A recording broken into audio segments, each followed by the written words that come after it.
Up the back. Prime Minister, WA has already indicated that they're not convinced by the home quarantine arrangement. Is it conceivable that some states embrace the home quarantine scheme whilst others don't? Well, of course it is. I mean, when you look at how states have reacted over the course of the last year, many of them have different positions on these issues. I would seek to achieve as much national consistency as we possibly could. But you rightly point out that public health is a matter of state jurisdiction, and the Commonwealth is not in a position to direct that in any way, shape or form. And that's why, you know, while others may be jumping ahead to other decisions, there's a fairly fundamental decision that would have to be arrived at first. And as the vaccination program continues, that if Australians who are properly vaccinated, had their 2 doses, are able to travel overseas and return and have an alternative form of quarantine that would have to be safe. It would have to go through all the medical advice to ensure that the systems are in place, to ensure we kept those protections there, so we didn't see the introduction of COVID. Then I would hope premiers and chief ministers would, I'm sure, respond to that medical advice and take what practical steps they could. So if at any time in the future, and I think as I said yesterday, I mean, that is many months away from being achieved.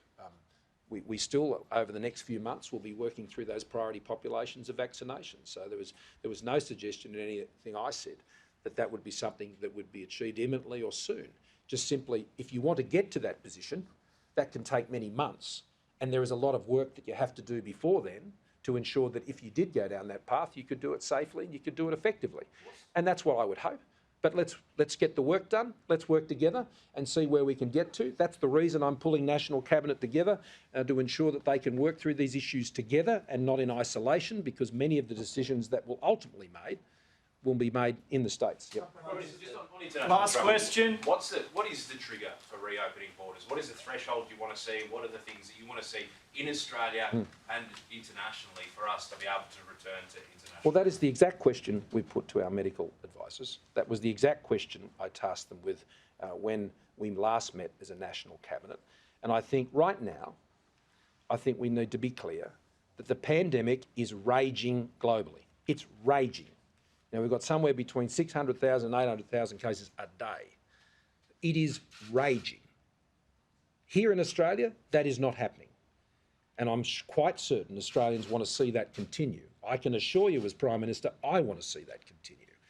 And so I think we can't get ahead of ourselves here. I think we have to make sure that we can keep living life here in Australia in the midst of this raging pandemic, like we are right now. And if that can be done even better, great. But let's not lose what we've achieved, because I can tell you, if there are further lockdowns, if there are further restrictions that have to be brought in or are brought in by states and territories because of the introduction of COVID into Australia, then that won't be good for the economy. It won't be good for jobs. It won't be good for people's health. And so what I'm focused on is ensuring that we maintain the trajectory we currently have, that we continue to ensure that Australians can live the life we are living in Australia right now. We are the envy of the world. And so I don't intend to do things that might get in the way of that. So we will be patient in relation to that question. We will get the evidence, we will get the answers, we will consider those, and they'll be weighed up, of course, against the many other things that premiers, chief ministers and I as a Prime Minister have to contemplate. But right now, let's ensure that Australia keeps living the way it is, and we continue to be successful in managing the virus here in Australia, which we've been very successful at. And we've done that and ensured that jobs have come back. We've done that and ensured our economy has grown. We've done that and ensured that Australians have been protected, and particularly our most vulnerable. That's our mission. We'll get on with it. Thanks.